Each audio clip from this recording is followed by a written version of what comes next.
사무엘상 7장의 내용은 아주 중요한 영적인 원리 7가지를 갖고 있기 때문에 여러분 다시 한번 저하고 교독해서 읽어보겠습니다. 그 내용을 마음에 이렇게 잘 간직하시기 바랍니다. 7장 3절부터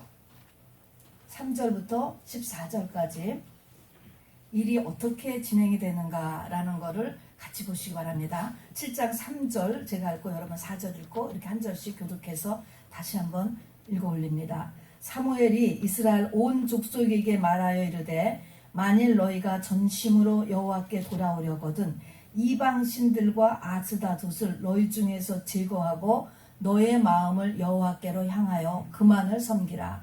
그리하면 너희를 블레셋 사람의 손에서 건져내시리라. 이스라엘 자손이 바알과 아스타롯을 제거하고 여호와만 섬기라. 사무엘이 이르되 온 이스라엘은 미스바로 모이라. 내가 너희를 위하여 여호와께 기도하리라 하매 그들이 미스바에 모여 여호와 앞에서 그날에 금식하고 그날에 섬기되 우리가 여호와께 범죄하였나이다 하니라. 사무엘이 미스바에서 이스라엘 자손을 다스리니라. 이스라엘 자손이 미스바에 모였다 함을 블레셋 사람들이 듣고 그들의 방백들이 이스라엘을 치러 올라온지라. 이스라엘 자손들이 듣고 블레셋 사람들을 두려워하여 이스라엘 자손이 사무엘에게 이르되 당신은 우리를 위하여 우리 하나님 여호와께 쉬지 말고 부르짖어 우리를 블레셋 사람들의 손에서 구원하게 하소서. 사무엘이 전 먹는 어린 양 하나를 가져다가 온전한 번제를 여호와께 드리고 이스라엘을 위하여 여호와께 부르짖음에 여호와께서 응답하셨더라. 사무엘이 번제를 드릴 때 블레셋 사람이 이스라엘과 싸우려고 하였으되 그날에 여호와께서 블레셋 사람에게 큰 배를 하여 그들로부터 피하시니 그들이 이스라엘 앞에 패한지라. 이스라엘 사람들이 미스바에서 나가서 블레셋 사람들을 추격하여 뱃갈 아래 이르기까지 쳤더라. 사무엘이 그를 시하여 미스바와 센 사이에 세워 이르되 여호와께서 여기까지 우리도 도우셨다 하고 그 이름을 에베네셀이라 하니라. 이에 블레셋 사람들이 굴복하여 다시는 이스라엘 지역 안에 들어오지 못하였으며 여호와의 손이 사무엘이 사는 날 동안에 블레셋 사람을 막으심에 블레셋 사람들이 이스라엘에게서 빼앗았던 성읍이 에그론부터 가드까지 이스라엘에게 회복되니 이스라엘이 그 사방 지역을 블레셋 사람들의 손에서 도로 찾았고 또 이스라엘과 아모리 사람 사이에 평화가 있었더라. 아멘. 여러분 믿음의 조상이 누구시죠? 아브라함이죠. 그래서 우리를 영적인 아브라함의 후손이다 이렇게 말씀합니다.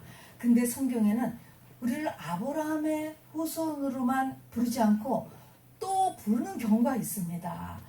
뭐라고 부르면요, 성경에 보면은 아브라함아 이렇게 부르는 거 말고 야곱아 부르는 게 있어요. 또 야곱 족속아 이렇게 부릅니다. 이 야곱은 누구며 또 야곱 족속이라고 부르는 사람들은 도대체 누굴까? 왜 꼭 아브라함의 후손이라고 부르지 않고 야곱 후손으로 부르는 사람들은 누굴까요? 야곱은 우리 알다시피 아브라함의 3대 손입니다. 믿음의 조상과 무엇이 다를까요? 야곱 하면은 우리가 금방 무슨 생각이 나죠? 형 에서 생각이 나죠. 형 에서하고 비교해서 부르는 경우가 바로 이제 야곱이 됩니다. 뭐냐면 야곱은 태어나기 전에 하나님의 사랑의 대상자로 청함을 받은 사람이 야곱입니다. 여러분 알죠? 그래서 우리가 신앙으로 오면 지성소까지로 들어가야 되는 신앙이 있고 성소까지만으로 들어가도록 부름받아 태어난 사람들이 있단 말입니다. 그게 에서와 야곱이에요. 똑같이 믿는 사람들이고 똑같은 부모 밑에서 태어났습니다. 그럼에도 하나님의 택함이 바로 지성소까지로 부르는 사람과 성소까지로 부르는 사람이 있다는 거 여러분 아시지요? 자, 그러면은 이사야 41장 같은 데를 보면은요, 야곱을 계속 부르는 말이 나와요. 거기는 야곱아, 나의 택한 족 야곱아, 또 뒤에 가서는 지렁이 같은 야곱아, 계속 야곱을로 부르셔요. 그런데 거기에 보면은 내가 너를 도와주리라 라고 하는 하나님께서 이 야곱과 야곱 족속을 도와주겠다는 말화가 41장에만 3번이 나옵니다. 자, 그럼 이게 도와주겠다. 왜 야곱 족속에게만 도와주겠다라고 하는가? 우리 하나님이 늘 도와주는 분인데 그게 무슨 의미가? 라는 것인데 말입니다. 이 말을 조금 더 깊게 이렇게 들여보면은 야곱 족속에게는, 야곱으로 택함 받은 사람에게는 어떤 일이 하나님께서 도우시지 않으면, 하나님께서 개입하시지 않으면 문제가 해결이 안 되는 상황 속에 들어간다, 이 뜻을 품고 있는 것입니다. 그래서 성경에 보면은 힘으로도 안 되고 능으로도 안 되고 오직 여호와의 친으로만 된다 말이 있잖아요. 우리 힘으로 되는 일 많이 있어요. 우리의 능으로 되는 일 많이 있습니다. 그런데 그 힘으로 안 되게 막고 능으로도 안 되게 막고 오직 여호와의 개입이 있어야만 되는 일이 있단 말입니다. 어떻게요? 성경에 보면은 하나님의 모략이라는 게 있어요. 하나님의 지혜와 하나님의 방법으로 일을 풀어가는 것이죠. 호계가 갈라질 줄은 누가 알았겠습니까, 여러분? 마찬가지인 것입니다. 오늘 이 사무엘상 7장의 말씀은 바로 이 하나님의 도움, 하나님의 도움으로 구약의 350년간의 혼란했던 사사시대를 마무리한 놀라운 사건이에요. 이거를 에베네셀 사건이다 라고도 이야기하고 미스바 대회개 운동이다 라고 이야기합니다. 여러분, 이 미스바 대회개 운동이 역전을 한 것인데요. 가장 피크가 뭐 때문에 이겼죠? 하나님께서 우레를 쳐주셨기 때문에 이것이 이긴 것입니다, 여러분. 그래서 이렇게 하나님의 이 도움이 없으면 이게 이길 수 없는 것. 그래서 이제 이 하나님이 여기까지 도우셨다라고 해서 도움의 돌이라고 하는 이름의 에베네셀이라고 하는 지역이 생기고 기념비가 생겼습니다. 그런데 이것이 이스라엘 역사의 350년을 끝낸 사건이라고 했습니다. 우리가 지금 이렇게 말로 이렇게 이야기하지만 이거 굉장한 거예요. 그리고 더 가깝게는 20년 전이에요. 바로 그 일이 있은 20년 전에 그 자리에서 미스바 그 자리에서 이스라엘은 블레셋의 공격에 완전히 멸망했었습니다. 그래서 당시에 제사장이었던 엘리도 죽고 엘리의 2 아들도 죽고 법궤까지도 뺏겨버렸습니다. 그리고 그 엘리의 며느리의 입을 통해서 하나님의 영광이 이제 떠났다라고 하는 말을 들은 지역이에요. 거기서 20년 만에 이스라엘이 완전히 회복한 사건인 것입니다. 여러분, 놀랍지 않습니까? 자, 오늘 여기에 어떻게 하여서 하나님께서 이렇게 개입하시게 되었고 또 개입하실 수 있었고 그리고 이렇게 20년 그리고 350년의 문제가 점을 찍게 되었는가라는 것을 같이 찾아보려고 합니다. 여기 우리가 이렇게 보면 말입니다. 지금 이 사람들, 이 사무엘의 인도하에 지금도 BC 1050년이니까 한 3000년 전이죠. 이 사람들을 지금 다 모아가지고 중대 지금 붕해를 하는 거예요. 기도회를 하려고 하는 건데 이 정보를 듣고 여기 지금 내용을 보니까 블레셋의 방백들, 정예 부대가 철무기를 가지고 여기를 공격을 했다는 것입니다. 이거는 당시에 이미 아까 돼 있잖아요.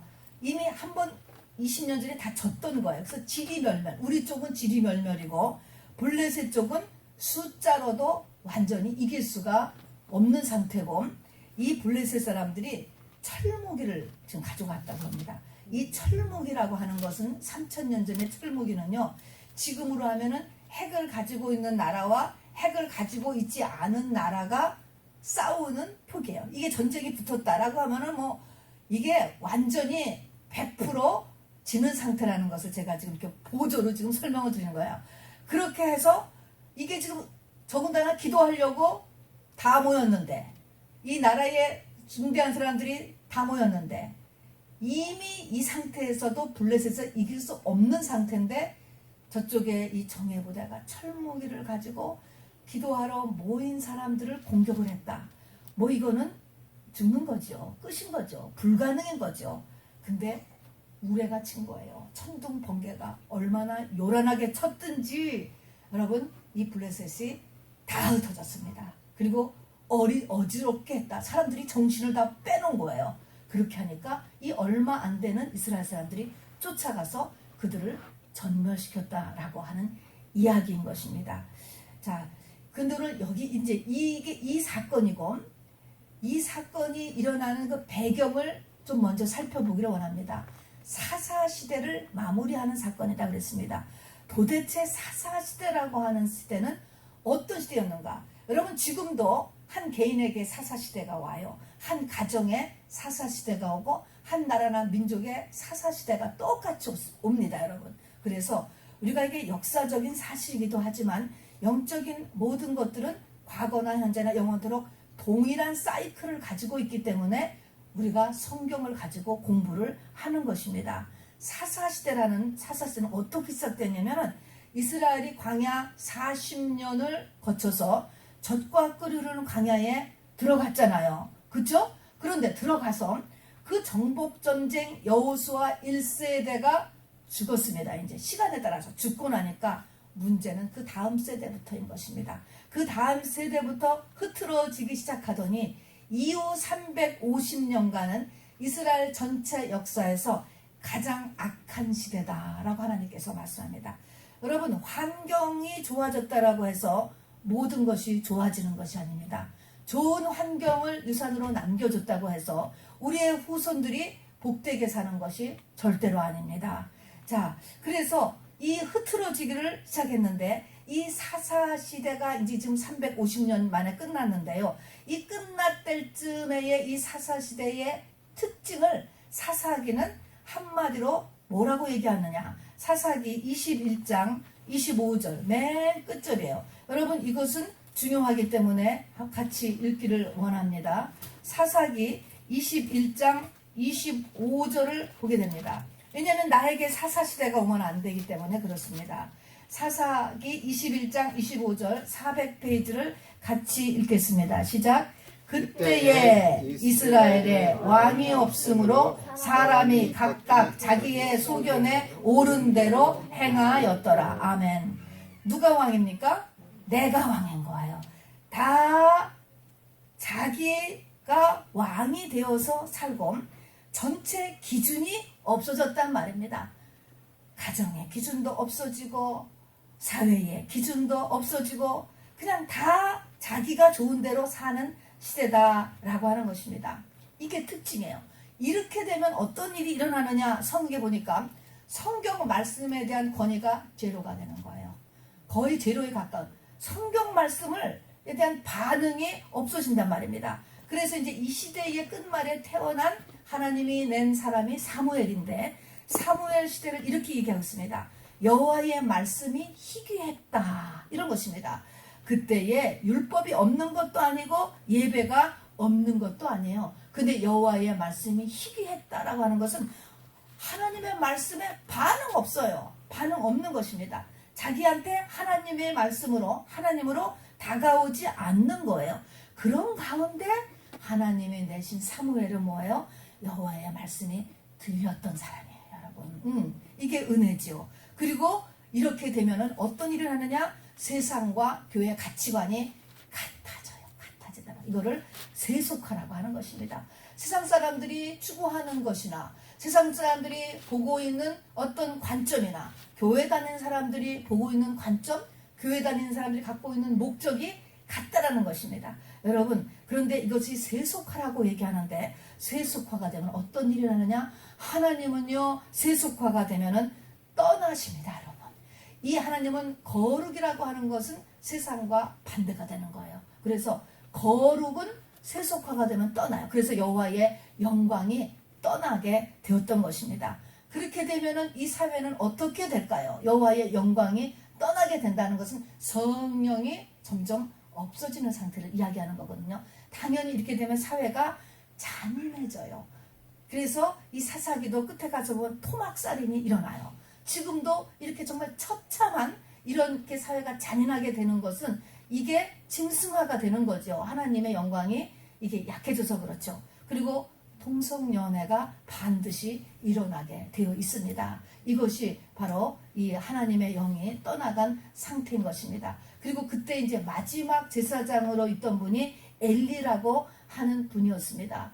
이미 약해질 대로 약해진 이스라엘을 블레셋이 침공했습니다.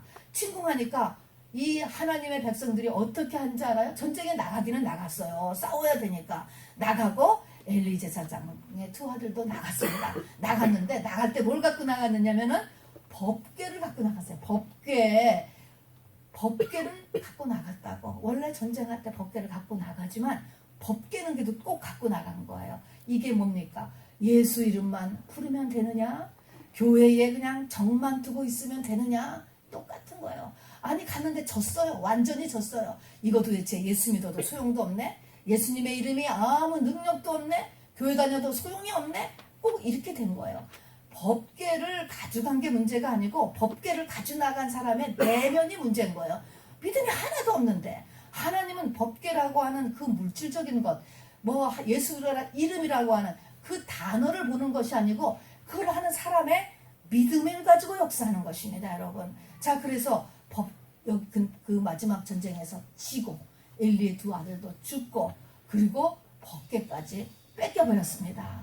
그래서 우리가 지금 사무엘상 7장이 이제 미스바대 회개 운동인데 사무엘상 그 앞에 6장을 보면은 그 이웃나라에 뺏겨버린 그 법궤가 돌아다니게 되죠. 이렇게 돌아다니는데 그 중에 한 곳 베세메스라고 하는 지역에 갔을 때는 사람들이 그 안에 뭐가 들어있나 상자같이 생겼으니까 열어본 게 나와요. 열어봤다가 5만 70명이 즉사했다. 성경 그걸 쓰고 있습니다.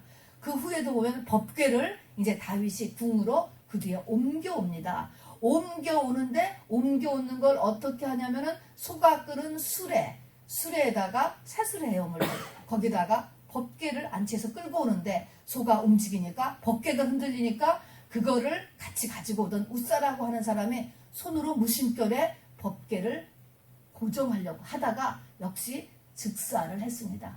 이 두 가지 사건을 그 앞에 간단히 적고 있어요. 이게 뭐야? 하나님의 말씀이 또 하나님이 완전히 권위가 떨어진 상태에서 하나님이 자기 자신을 드러내신 것입니다. 하나님의 본심을 보여주신 거예요. 하나님은요, 이 두 가지가 다 하나님의 말씀과 어긋나는 행동을 모르고 한 거거든요. 법궤는 아무나 뚜껑을 열어보면 안 되는 거예요. 또 법궤를 옮기는 법도 이미 율법에 다 정해져 있습니다. 그런데 이미 엘리 제사장 시대에 하나님의 말씀을 가리키는 것이 소홀해졌다는 것을 다 보게 됩니다. 그러니까 거기 그냥 새수레만 만들면 되고 소가 끌면 되고 그 다음에 그것이 떨어질까봐 손으로 붙잡고 세 가지가 다 틀린 것입니다. 여러분 법궤를 이동 방법이 다 틀린 것이에요. 그렇게 했기 때문에 즉사요. 하나님의 말씀은 그 자체가 살아계시고 그 자체가 축복과 저주를 내고 있다는 것을 여러분 명심하셔야 됩니다. 그 즉각에 나타나지 않아도 쌓여 있어요. 그러나 한번 하나님께서 나타나 보여주신 것입니다. 여러분 이렇듯이 하나님의 말씀은 살아있다 하는 것입니다. 그래서 여기서 이제 완전히 다 사그러져 가는 이스라엘 민족을 향하여서 하나님이 사람을 내세요. 하늘에서. 그 사람이 누구죠? 사무엘이라고 했습니다. 그래서 사무엘은 교육을 시키는데 사무엘은 무서운 하나님을 가리키는 게부터 하나님의 훈련이 시작이 됩니다. 그래서 사무엘은 말입니다. 자기하고 늘 같이 있던 두 전도사님 그리고 엘리 제사장, 엘리 목사님이 처참하게 하나님의 말씀에 의해서 멸망하는 것을 눈으로 보고 체험하게 됩니다. 그래서 사무엘에게는 무서운 하나님이 어릴 적에 박히게 되었어요. 여러분 신앙교육은 율법에서 시작돼야 돼요. 그리고 사랑의 하나님이면서 동시에 무서운 하나님인 것을 반드시 알아야 돼요. 반드시. 자 그래서 바로 이 회복의 스타트가 지금 이제 하나님께서는 항상 사람으로 시작을 하기 때문에 사무엘인데 사무엘이 어릴 적부터 바로 이러한 무서운 하나님으로 인하여서 훈련을 받고 성장하기 시작하여서 이제 엘리의 뒤를 이어서 제사장이 됩니다. 이제 본론으로 들어갑니다. 이제 이 엘리의 시대가 끝나고 사무엘이 제사장이 되는 시대가 왔습니다. 그러면 사무엘이 이제 본격적으로 제사장이 되었으면 우리 생각에는 사무엘이 그날부터 딱 이 미스바대 회개 운동을 벌렸으면 어땠을까? 빨리 회복시키기 위해서. 그런데 성경을 보니까 그러지 않고 오늘 이 미스바대 회개 운동은요, 얼마 만에 일어난 운동인지 아세요? 20년 만에 일으킨 운동이었습니다. 20년 동안 사무엘은 무엇을 했느냐? 전국을 순회하면서 하나님의 말씀을 가르쳤습니다. 여러분, 마음밭을 일구는 일이 매우 중요한 것입니다. 여러분, 20년이에요. 20년. 자, 이 사람들은 비록 믿음이 지금 다 흩어졌지만 그래도 아브라함의 후손들이에요. 믿는 흔적이 있는 사람들입니다. 그 사람들의 믿음이 떨어져서 그거를 다시 살려내기 위해서 하는 거가 20년의 마음밭을 일구는 일이 일어났다라고 하는 것이죠. 이것이 사무엘이 하나님의 그 인도함을 따라서 하신 일입니다. 자, 여러분은 도대체 교회 가신 지 얼마가 되셨습니까? 한번 자기 자신을 돌아보시길 바랍니다. 저희 교회에서는 아마 박근식 장로님이 지난번에 17년 다니셨다고 하더라고요. 자, 그러면 17년 이대로 하면은 이제 조금만 있으면은 에베네셀의 하나님이 역사하실 수 있는 기간이라고 보여집니다. 여러분, 믿음이라는 것은요, 절대로 금방 되지 않습니다. 내가 오늘 큰 기적을 체험했다 할지라도, 큰 은혜를 받았다 할지라도 사람은 그렇게 금방 변화될 수 있는 존재가 아니에요, 여러분. 자, 그래서 반드시 여러분이 이 믿음에는 시간이 걸린다는 것을 잊지 마시기 바랍니다. 그래서 이 사무엘은 전국을 순회하면서 말씀을 가르쳤어요. 다시 시작하기 위한 마음밭의 준비 기간을 했던 것입니다. 돌아다니면서 뭘 가르쳤어요? 죄가 무엇인지를 가르쳐야 돼요. 성경이 말하는 죄, 축복과 저주를 일으키는 죄라고 하는 것은 세상죄가 아니에요. 미국의 기준, 한국의 기준의 죄가 아니란 말입니다. 이 죄는 성경을 봐야만 뭐가 죄인가를 알 수가 있어요. 이 기준을 마련하신 분은 하나님이에요. 자, 그래서 죄가 뭔지를 알아야 돼요. 그 다음에는 죄에는요, 하나님이 죄를 거저 만드신 것이 아니에요. 죄에는 반드시 벌이 따라온다는 것을 알아요. 벌이 따라오는데 벌이 심판으로 액티베이트 되는 기간만 다르는 것이지 이 한 번 지은 죄에 대한 벌은 없어지지 않아요. 반드시 없어지지 않아요.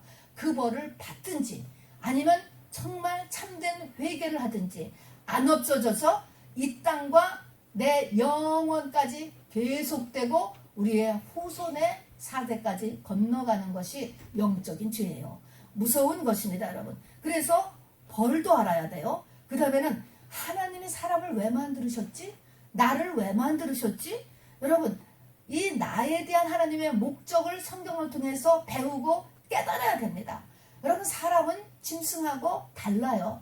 저 마켓에 가면은 저 소고기, 닭고기, 돼지고기 널려져 있습니다. 짐승은 고기를 내기 위해서 태어나서 키워지는 것입니다.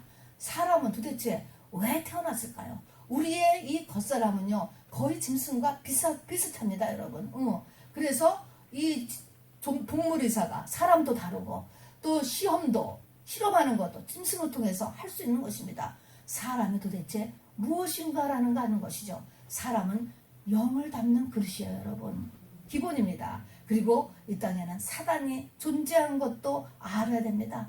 육신이 죽은 다음에 화장을 해서 뿌렸다고 흙에 묻었다고 끝이 아닌 것입니다, 여러분. 죽음 이후에는 사람이 어떻게 되는가 라고 하는 것도 반드시 알아야만 합니다. 그래서 예수님이 초림 때 이렇게 보면은 말입니다.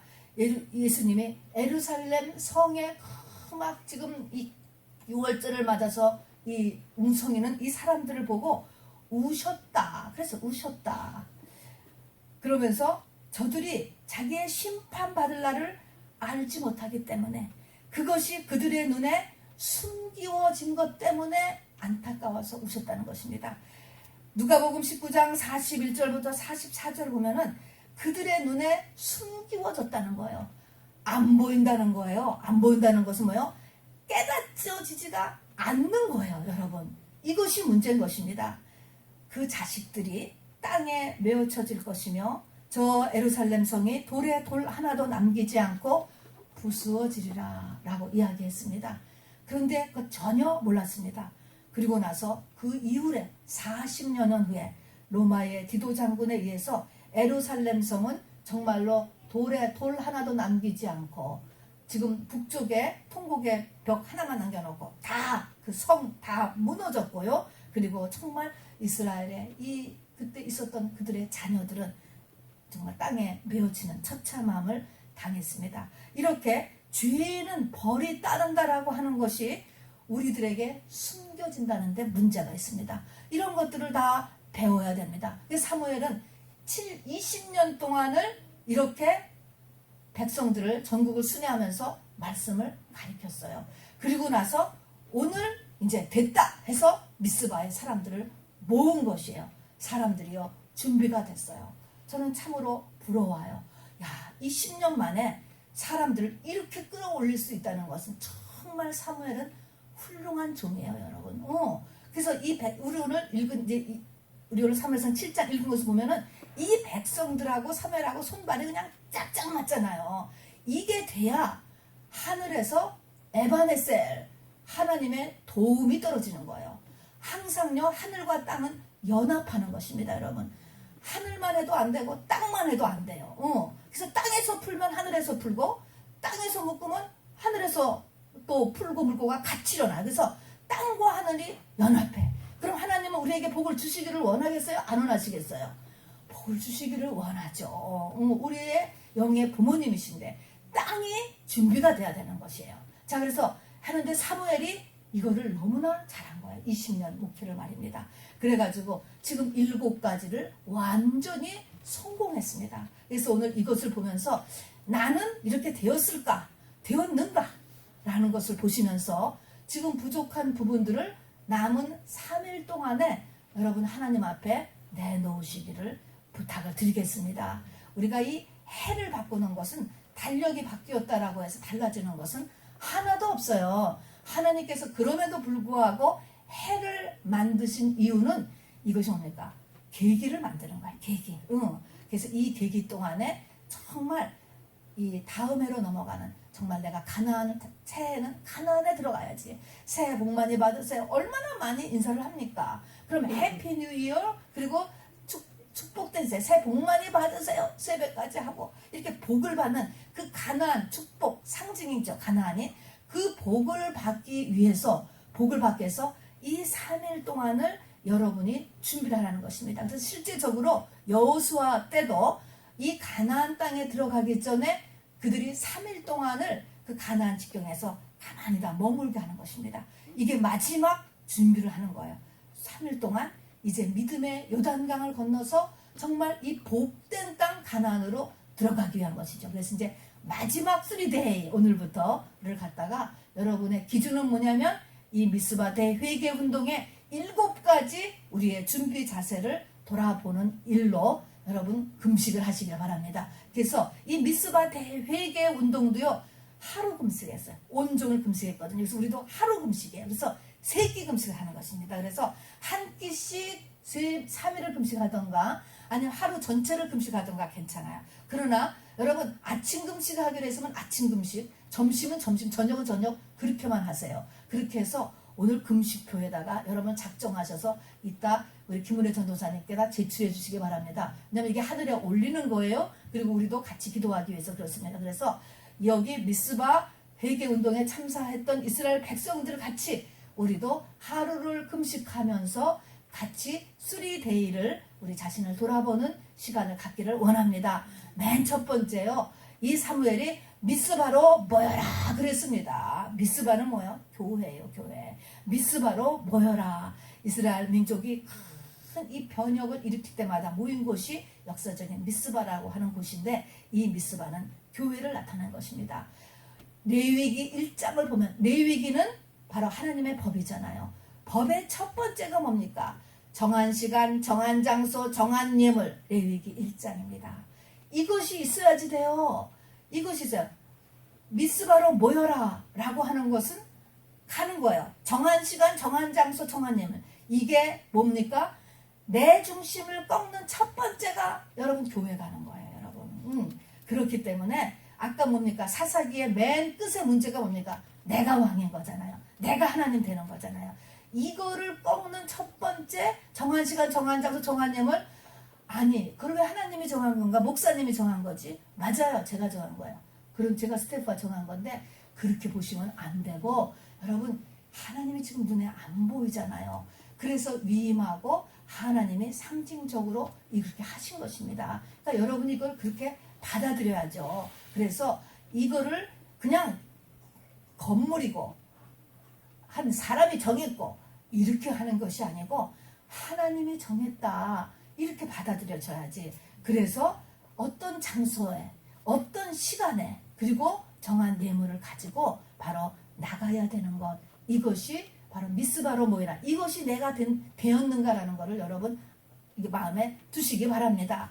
그래서요 여러분 특별한 경우가 아니면 인터넷 교회, 유튜브 교회 안 됩니다. 여러분 이거는 기본이 안 되네. 기본 레위기의 1장부터가 안 들어가는 것이죠. 자, 그래서 바로 레위기 1장에 있는 이것을 확인하시고 그 다음에 모이기를 힘쓰는 저와 여러분이 되어야 돼요.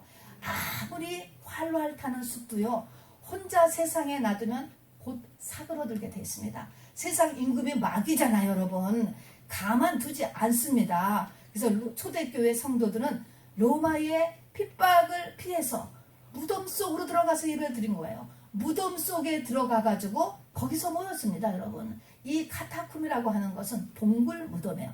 이스라엘은 동굴을 이 돌을 파서 거기다가 시체를 묻으니까 어쨌든 무덤이에요. 어쨌든 무덤. 그 무덤에서라도 모였습니다. 또 솔로몬이 이 성전 건축을 한 다음에 주께서 말씀을 주셨는데 어떻게 말씀하셨냐면은 하나님께서 내 눈과 내 마음이 항상 거기 있겠다라고 약속해 주셨습니다. 이게 성전의 약속이에요. 여러분 여러분이 교회 간판이 많이 있는 것 같지만 바로 그 어떤 사람이 교회의 소명을 받아서 그 교회를 세웠으면 아무리 작고 아무리 넓고 아무리 보잘것없어도 간판을 걸었거들랑 여러분은 그곳에 하나님의 눈과 하나님의 마음이 항상 있다라고 하는 것을 잊지 마시기를 바랍니다. 자, 그래서 내가 집에서 기도하는 것보다는 교회에 가서 기도하는 것이 좋은 거죠. 그거는 사실인 것입니다. 자, 그리고 그래서 이렇게 내가 교회에 당할 시간에 맞춰서 교회에서 정해준 시간에 맞춰서 내가 갈 수 있는 믿음, 그리고 부지런히 모일 수 있는 믿음이 나는 되었는가라는 것이 첫 번째입니다. 그리고 이제 이 성회를 하는데 물을 길어서 붓습니다. 사무엘이. 이거는 이스라엘이 집회할 때마다 하는 거예요. 이거는요 하나의 예식인데 엘리야의 갈멜살 전투에서도 물 갖다가 막 붓잖아요. 그것은 뭐냐면 상징적인 것으로 여기에 참가하는 사람들이 물 쏟듯이 내 마음을 쏟겠다 라고 하는 것을 상징적으로 해보는 것이에요. 여러분 고체, 음식 이런 거를 쏟아보세요. 반드시 그릇에 남잖아요. 숟가락으로 더 긁어내기도 하고 남게 돼요. 근데 물을 한번 쏟아보세요. 물을 쏟는다는 것은 자기를 그냥 싹 쏟게 되잖아요. 물을 쏟으면 그릇에 하나도 안 남습니다. 이게 물을 길어 붓는다는 것입니다. 여러분 마음에 있는 것들을 쏟아내는 것 같이 어려운 일이 없죠. 이거 같이 큰 영적인 전쟁이 없습니다. 여러분 사실은 교회 나와서 가식을 벗고 위선을 벗고 허식을 벗고 자존심을 버리고 또 고집을 버리고 나를 보장했던 수많은 이런 무화과 옷 같은 이런 것들을 다 벗는 일, 나의 감추인 상처들을 고백하고 감추인 죄들을 고백하고 아무도 모르는 것 같은 나의 감정들을 고백하는 것, 이거 하겠다는 거예요. 이거를 하겠다 하는 것입니다. 이걸 하려면 여러분은 심령이 가난해져야 돼요. 이게 저는 너무너무 중요한 것 같아요. 심령이 가난하지 않으면 이게 영적 전쟁이에요. 마음이 열려지지가 않아요. 고백이 안 돼요. 여러분 우리를 꽉이 닫게 하는 게 이게 어둠이거든요. 세상 영이에요. 여러분 그래서 이 예배하러 올 때는 적어도 몇 시간 전에 보는 거 듣는 거를 조심하고 오셔야지 돼. 막 쇼핑하고 오거나 영화를 재밌는 영화나 드라마를 보고 교회 와보세요. 아무것도 안 들어가요. 안 들어가는 게 아니라 마음이 열리지도 않죠. 아예 준비하는 것입니다, 여러분. 그래서 물을 기어 부르라. 붓는다 그랬습니다. 야고보서 5장이 신약의 기도장이잖아요. 거기에 보니까 기도해야 될 두 종류의 사람이 있어요. 고난당하는 사람하고 병든 사람이에요.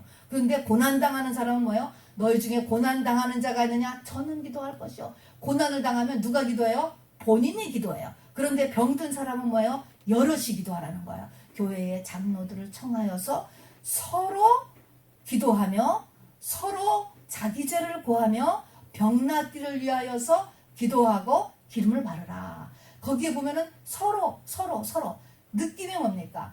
아, 마음을 열어야 되는구나. 서로 마음을 열어야 돼요. 여러분, 우리가 중보기도로 모일 때 거기서 나오는 대화를 가지고 프라이버시를 침범한다라든가 이렇게 생각을 하면 성령의 역사가 없어져요.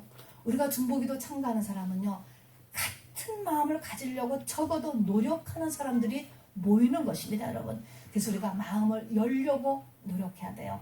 그리고 트러스트 하려고 노력해야 되는 것입니다. 그렇게 해야 바로 병이 고쳐진다. 의인의 강구는 역사하는 힘이 크다라고 했습니다. 그런 자세로 나오는 게 의인이에요, 여러분. 그리고 거기에 병든 자는 교회 장로를 청할 것이요. 나보다 믿음이 좋다고 하는 사람들을 끌어들여야 되는 것입니다. 그들의 강구는 역사하는 힘이 크다고 했습니다. 자, 이런 모든 것을 보면 우리가 마음문을 닫으면 아무것도 안 되는 거예요, 여러분. 그래서 마음문을 여는 일, 두 번째입니다. 그리고 세 번째 또 더 중요한 것이 있습니다. 회개를 하는데 우상 숭배 회개를 하는 것입니다, 여러분. 이 우상은요, 우리가 이 땅에서 하나님 믿기 전에 다 우리 속에는 우상으로 가득 차 있게 되는 거죠. 가치 기준인 것이에요.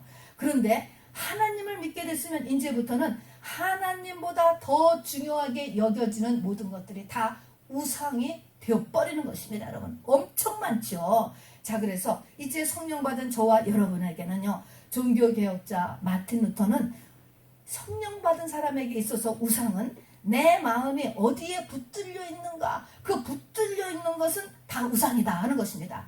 애굽의 10가지 재앙이 다 뭡니까? 애굽 사람들의 우상을 친 거예요. 그 우상이 누구 속에 들어가 있기 때문에 애굽에 있는 하나님의 사람들의 사람 속에도 다 그 우상이 들어가 있기 때문에 그 우상이 때문에 그 우상을 버리라고 문제가 일으키는 것이요. 밤이고 낮이고 자식 생각. 그럼 뭐가 우상일까요? 자식이 우상이에요. 내 마음을 붙잡고는 것이죠. 밤이고 낮이고 돈 생각. 그럼 뭐가 우상일까요? 돈이겠죠. 나를 움직이는 것. 중독일 수도 있고 팩트일 수도 있고 모두 있습니다. 여러분, 이런 모든 것, 하나님보다 나에게 중요한 것이 우상에 들어갑니다. 또 우상이 있어요. 성경에 보니까 하나님이 우상만큼 우상으로서 너무나 싫어하는 것이 있다는 것입니다. 그게 보니까 이사야 2장 6절에 보면요, 하나님께서 야곱 족속을 버리셨으면 그들에게 동방풍속이 가득했습니다 그랬습니다. 이때는 뭐예요? 아브라함의 후손을 버렸다라고 안 하고 그러니까 이 야곱 족속을 버렸다고 하는 거예요. 그건 뭐예요? 하나님의 사랑하는 자이기 때문에 그런 거예요.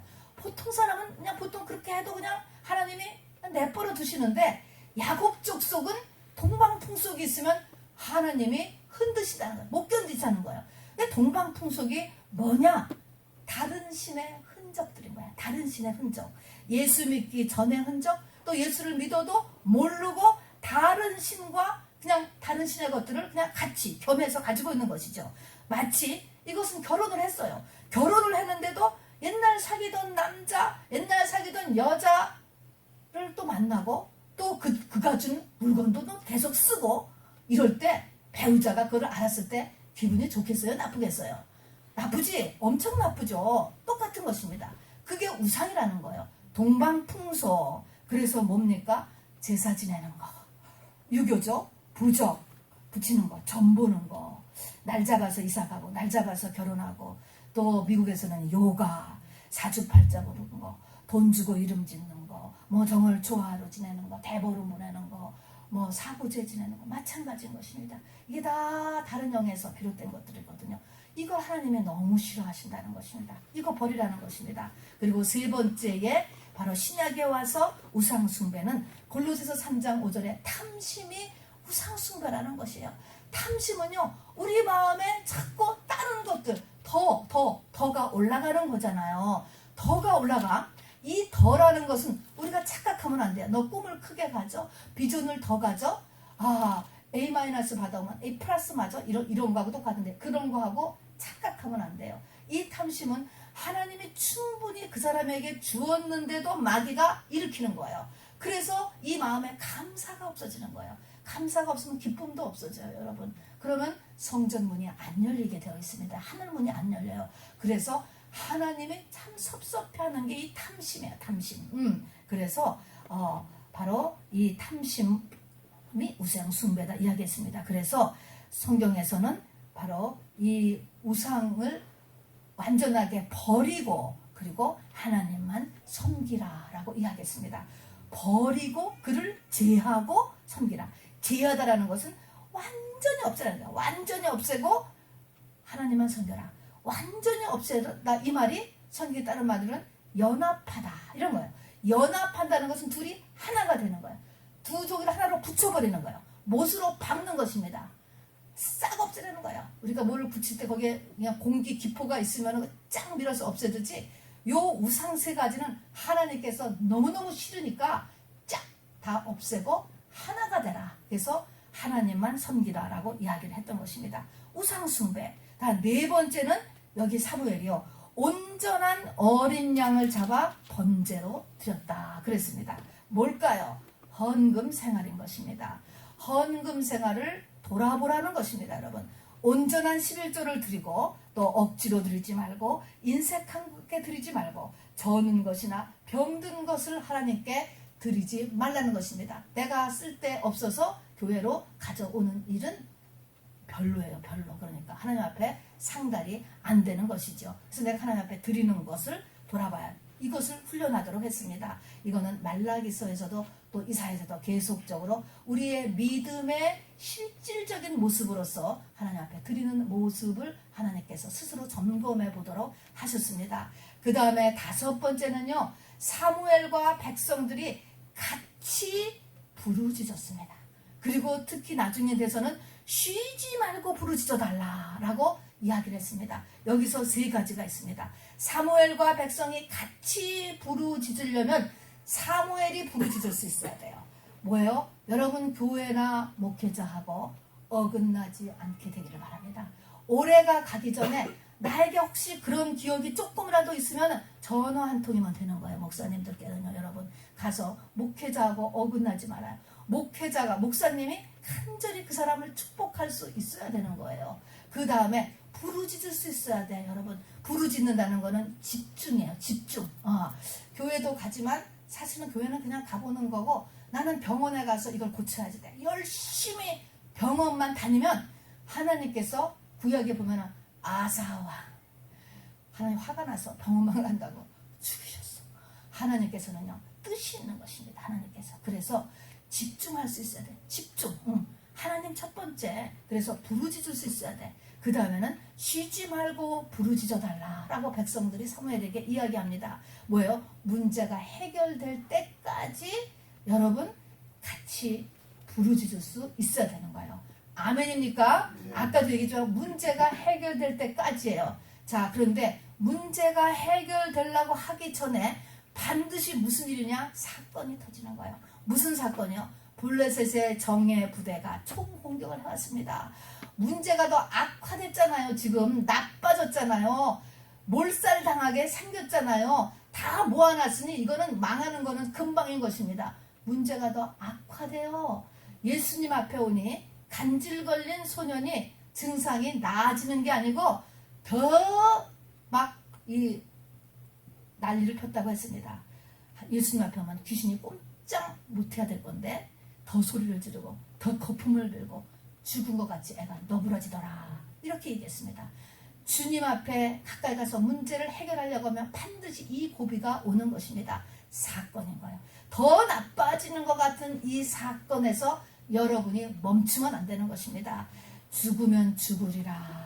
여기서 멈추면 안 되고 했을 때 바로 에바네셀의 하나님의 개입이 여기서 동원이 되는 것입니다. 그리고 일곱 번째 마지막 이들이 기도를 하는데 엘리가 회개하는 것도 아니고요. 제사장만 회개하는 것도 아니고요. 아빠들만 회개하는 것도 아니고 엄마들만 회개하는 것도 아니고 여기 보니까 우리가 여호와께 다 범죄하였나이다 라고 이렇게 부르짖습니다. 이 마음이 우리 속에 있어야 돼요. 다요, 다. 모두 다 회개해야 돼요, 지금. 자, 우리 집안에 지금 누가 문제? 여러분, 그게 아니에요. 다 회개해야 돼요. 그래서, 자, 우리 가족을 위해서는 우리 식구가 다 회개해야 되고, 우리 교회를 위해서는 우리 교회 성도님들이 다 회개해야 되고, 저 플러스. 그 다음에 우리 나라를 위해서는 우리 대한민국 국민이 지금 다 회개해야 될 때입니다. 지금이 정말 그런 때예요. 미스바대 회개 운동이 지금 일어나서 하나님의 전적인 개입이 지금 한국에 필요합니다, 여러분. 자, 그래서 이런 7가지가 나에게 지금 레디 됐는가를 보시기를 바랍니다. 이 레디예요. 자, 이게 됐어요. 사무엘의 20년 사역의 열매로 이게 됐습니다, 여러분. 그렇게 해서 이제 회복이 되는 걸 보니까 회복됐다더니 회복됐다. 여호와의 손이 블레셋을 막으심에 그 이후에요. 13절 보면 여호와의 손이 블레셋을 막았다는 거야. 이 이스라엘 사람들이 뭐 갑자기 뭐가 이 최첨단 뭐를 발견하고 숫자가 늘고 막 강성해진 게 아니고 성경은 여호와의 손이 블레셋을 막았고 그래 그 후에 블레셋에게 뺏겼던 성읍들을 에그론부터 가드까지 다 도로 찾았고 자 막고 그러니까 일이 더 안 터져. 그 다음에 잃었던 것을 다 도로 찾고 그 다음엔 이스라엘과 아모리 사람 사이에 평화가 있었더라. 아모리 사람은 이스라엘 바로 옆에 붙어가지고 끊임없이 괴롭히고 싸우는 존재인데 안 싸우더라는 거예요. 여러분 옛날에 싸웠다고 앞으로도 계속 싸우지 않아요, 여러분. 그것도 하나님 손에 있는 것입니다. 싸움 안 한다니까요. 자, 그래서 싸움이 그쳤습니다, 여러분. 여러분 이 회복됐다는 것은 우리에게 돈이 회복돼야 돼요. 우리에게 가정의 행복이 회복돼야 돼요. 부부 사이가 회복돼야 돼요. 여러분의 건강이 회복돼야 되고 부모 자녀 사이가 다 회복돼야만 합니다, 여러분. 하나님의 손이 이 모든 어려움에서 우리를 이제 지키시고 그리고 잃었던 것은 찾도록 우리에게 힘을 주시고 그리고 싸웠던 것은 바로 멈추어 주신다라고 하는 것을 여러분 잊지 마시기를 바랍니다. 여러분 나의 블레셋은 무엇인가 생각해 보시기 바랍니다. 여러분에게 블레셋이 대부분 있을 것으로 보여집니다. 왜냐하면 여러분은 야곱의 후손이기 때문에 아브라함의 후손이면서 동시에 에서 족속이 아니고 야곱 족속이 대부분일 것이에요. 여러분 야곱 족속이기 때문에 여러분 그 믿음이 바로 지성수 신앙 신부의 믿음까지 올라가야 되는 사람이거든요. 자 그렇게 했기 때문에 여러분 이 블레셋이 있을 거예요. 자 이 블레셋에 법계만 갖고 나갔다고 되는 게 아니라고 이야기했습니다. 여러분 내 속이 변해야 돼요. 여러분 특별히 우리가 죄 그러면 싫어 회개 그러면 싫어 하고 거부 반응을 보이는 분이 있다면 또 있었다면 잘 보세요. 고난이 끝나는가? 고난이 계속적으로 강해지고 다양해져요. 이게 하나님의 사랑이에요. 하나님은 기다리십니다. 물론 그래도 죽으면 죽었지 회개 안 한다. 그럴 수 있어요. 그럴 수 있어요, 여러분. 성경에도 그런 사람이 있으니까 그럴 수도 있어요. 그러나 여러분 그렇지 않기를 주님의 이름으로 간절히 기도합니다, 여러분. 자, 그래서 내가 회개를 안 하면 고난이 다양해지고 강해진다. 하나님은 기다리신다. 새 원리인 것입니다, 여러분. 자, 미스바 기도회 때 그들이 금식했기 때문에 우리도 기도합니다. 금식합니다. 그래서 이렇게 새해 그리고 남은 3일 동안에 에베네셀의 하나님, 도우시는 하나님이 나에게 역사할 그루터기를 우리가 만드십시다, 여러분. 이거는 내가 준비가 돼야지 에베네셀의 하나님이 역사가 되시는 것입니다. 하나님의 모략이 나에게 일어날 수도 있고 우리 가정에 일어날 수도 있고 또 힘으로도 능으로도 안 되는 일들이 일어나게 되는 것입니다, 여러분. 자, 우리 7가지 꼭 잊지 마시고 그래서 승리하는 저와 여러분 되기를 주님의 이름으로 축원합니다. 참으로 20년 전 미스바는 낙심의 자리, 포기의 자리, 상처의 자리, 망신의 자리였지만 이제 에베네셀의 하나님만 오시면 나는 축복의 자리, 회복의 자리, 기적의 자리, 축복의 사람, 기적의 사람으로 여러분 변하게 된다는 것. 이스라엘의 역사에 350년의 긴 고통에 불가능했던 그 나라가 바로 끝났다는 것을 잊지 마시고 도전하시길 주님의 이름으로 축원합니다. 우리의 말씀을 생각하시면서 이 시간에 기도할 때 우리 3일 동안, 남은 3일 동안 하루 금식하면서 바로 에베네셀을 준비할 수 있도록 이 시간에 같이 자기 자신을 위해서 기도하시길 바랍니다. 주 예수여, 약속하신 말씀 위에서 영원하신 주의 사랑이 믿고 성령으로 힘써 싸워 이기며 약속 믿고 굳게 서리라.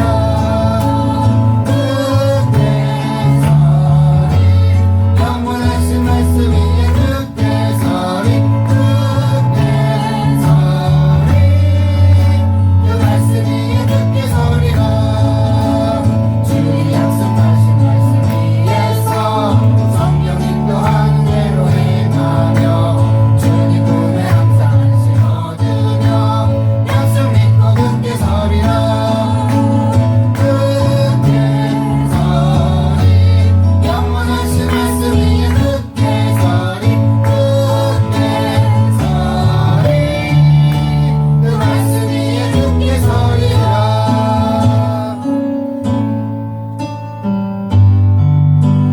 세계 주의 나라 주의 권세 주의 영광 영원히 아멘.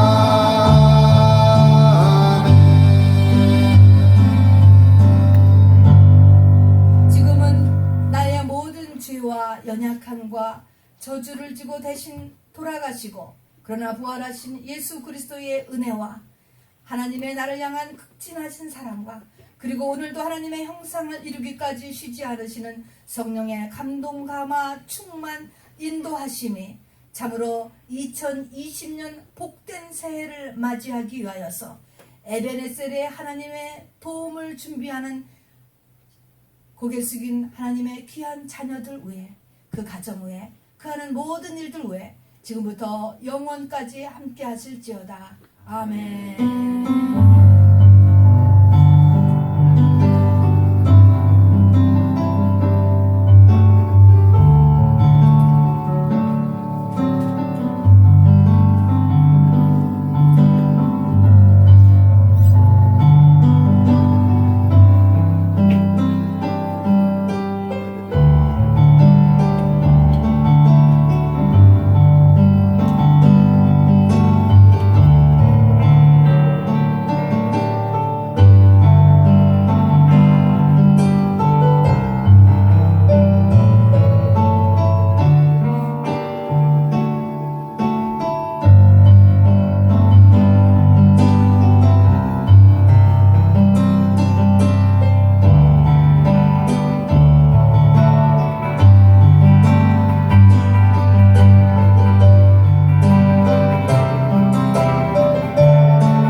하나님께서 집사님 사랑하십니다. 꼭 말씀해주시기 하나님께서 바랍니다. 사랑하십니다.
언니 갔어요.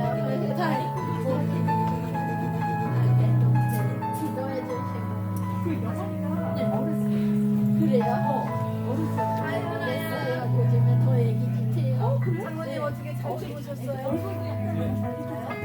그래요? 안 되겠다. 아니. 그래요? 거의 5살이네. 긴 여행에 얼마나 수고가 많으시겠어요. 하나 보내셨어요. 하나 치워서 진짜 좋겠다. 진짜 좋겠다.